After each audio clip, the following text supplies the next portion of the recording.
প্রশাসনের প্রতি ইঙ্গিত করে যে আপনারা অতি দ্রুত এই ধর্ষিতার তথ্য এবং সঠিক তত্ত্বাবধান আপনার কাজ আর পৃথিবীতে হতে পারে না, কারণ তার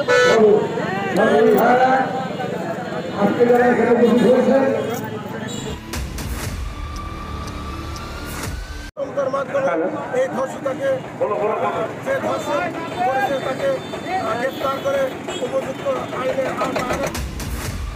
মর্মে আমরা বলেছি 24 ঘন্টার মধ্যে আইনের আওতায় নিয়ে তাদেরকে দৃষ্টান্তমূলক শাস্তি দিতে হবে। সেই সামনে এসে কঠোর শাস্তি দেওয়া হোক। এখানে এরকম জঘন্য ধরনের ঘটনাগুলো ঘটছে, ধর্ষণের মতো ঘটনাগুলো ঘটছে। ধর্ষণ করে তারপর কলেজ গেটে ফেলে যায় তার নির্বাক বাবা। বর্তমানে মেয়েটি ওয়ান স্টপ ক্রাইসিস সেন্টারে মৃত্যুর সঙ্গে পাঞ্জা লড়তেছে।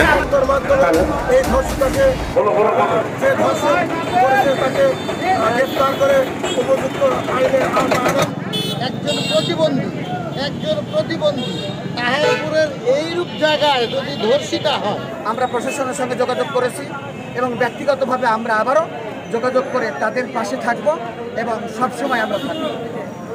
এর চেয়ে মানে বেহায়াপনা কাজ আর পৃথিবীতে হতে পারে না, কারণ তার একটা পবিত্র জায়গা, এখানে একটা প্রতিবন্ধী আর প্রশাসন, এখানকার প্রশাসনটা গোটা দেশের প্রশাসন, এটা তথ্য এবং সঠিক তত্ত্বাবধান এবং এর তদন্তের মাধ্যমে এই ধর্ষিতাকে যে ধর্ষণ করেছে তাকে গ্রেফতার করে উপযুক্ত আইনের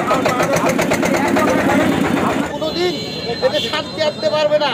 বাংলার বুকে একমাত্র আল্লাহ প্রদত্ত রাসূল সাল্লাল্লাহু আলাইহি ওয়াসাল্লাম প্রদর্শিত পন্থায় কোরআন সুন্নাহর দৃষ্টান্তমূলক শাস্তি না আসা পর্যন্ত এদেশে জেনা বন্ধ হবে না।